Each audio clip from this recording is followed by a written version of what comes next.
من الآفات الخفية التي تفسد القلب أن البعض يحرص على أن يذكر اسمه في كل عمل، وأن تنسب إليه كل منقبة، وأن يحمد على ما لم يفعل، فيصبح همه الظهور والثناء، وهذا داء والله يتعب صاحبه.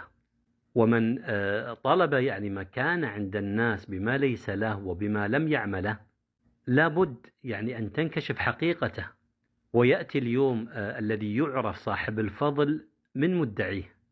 وقد حذر الله تعالى من يحب المدح بما لم يفعل، فقال: لا تحسبن الذين يفرحون بما أتوا ويحبون أن يحمدوا بما لم يفعلوا فلا تحسبنهم بمفازة من العذاب ولهم عذاب أليم.